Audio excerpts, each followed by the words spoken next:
Salut à toi mon jeune dragon. Aujourd'hui je vais t'expliquer comment utiliser l'extension Skybox créée par Pandako. Alors, pour ceux qui ne savent pas, un Skybox c'est tout simplement un cube virtuel qui affiche un paysage réaliste autour de la scène du jeu. C'est super utile pour créer des jeux en VR, réalité virtuelle, des jeux en 3D avec un fond immersif ou même des visual novels avec un peu de profondeur visuelle, t'as capté. Bref, assez blablaté et passons au tutoriel mon jeune dragon. Avant de passer à la pratique, on va faire un peu de théorie. Comme tu peux le voir à l'écran, voici l'image d'une skybox prédécoupée. Très souvent, tu verras des termes comme front, back, left, right, up et down. Ces 6 faces, une fois assemblées, forment un cube complet. Et pour visualiser ça facilement, imagine que tu découpes une feuille comme sur l'exemple à l'écran, puis que tu l'applies pour en faire un cube. Et bah, c'est exactement le même principe, mon jeune dragon. Alors, où trouver des skybox gratuitement? De préférence gratuitement. Après, je vais te proposer des options un peu payantes. La plus simple, c'est d'aller sur opengameart.org et tu tapes Skybox comme ça s'écrit dans la barre de recherche de Open et puis bah tu vas trouver plusieurs ressources à droite à gauche. Bon, personnellement, c'est là-dedans où j'ai pris mes ressources pour faire le tutoriel, mais très souvent tu trouveras quelques Skybox gratos à droite à gauche. Ou alors aller dans Unity Asset Store, mais pour ces deux-là, je te conseille de faire attention car 90% du temps, ils sont payants. Donc personnellement, je les ai pas achetés chez eux. Comme je t'ai dit, j'étais sur OpenGameArt pour les prendre gratos. Mais si tu veux en savoir plus où se trouvent des skybox payants ou quoi, ben voilà, itch.io et Unity Asset Store. Et aussi, il y a une autre solution, c'est que tu peux générer des skybox avec quelques intelligences artificielles. Maintenant que on a à peu près tout, plus qu'à passer à la première étape. Du coup, je commence par ajouter un personnage 3D dans ma scène du jeu. Et c'est important car si tu mets la skybox avant de mettre un objet 3D dans la scène, alors bah tout simplement la skybox ne s'affichera pas à l'écran quand tu vas appuyer sur aperçu. Du coup, très important, mettre un objet 3D. Donc, étape 1, ajouter un personnage 3D et dans la foulée, je règle la caméra 3D. Bon, maintenant, direction itch.io pour installer l'extension Skybox de Pandako. Une fois téléchargé dans GDevelop, tu ouvres l'onglet extension, puis tu cliques sur importer une extension et tu sélectionnes le fichier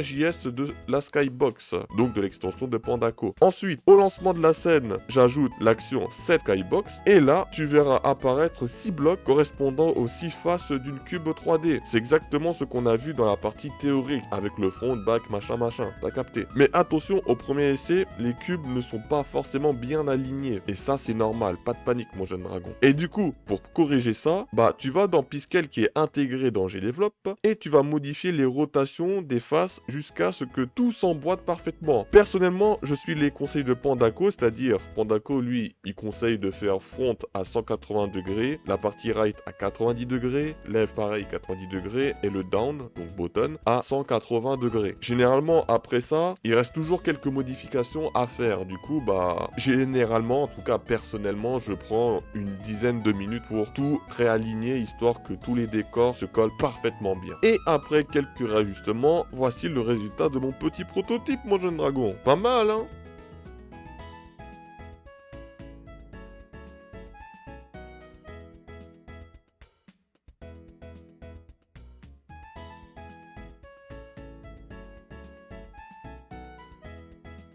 C'est maintenant l'heure de la conclusion. Bon, petit tutoriel sympathique sur la Skybox. Ah, et aussi, petit conseil avant de partir, nomme bien chaque face de la Skybox comme je l'ai fait, c'est-à-dire front, back, left, right, up et down. Car comme tu peux le voir, il faut quand même changer les rotations, mettre chaque partie comme il faut dans l'extension de Pandako. T'as vu, il faut pas faire n'importe quoi. Du coup, pour éviter de t'emmêler les pinceaux, nomme bien comme je l'ai fait dans le tutoriel. Et puis généralement, c'est comme ça que les autres devs font. Du moins ce que j'ai remarqué. Bref, si la vidéo t'a plu, n'hésite pas à lâcher ton plus gros like, à t'abonner à ma chaîne pour ne rien rater de mes futures vidéos. Aussi, si tu veux rejoindre la communauté des jeunes dragons, lien de mon serveur Discord, premier lien dans la description. Sur ce, je te dis prends soin de toi et...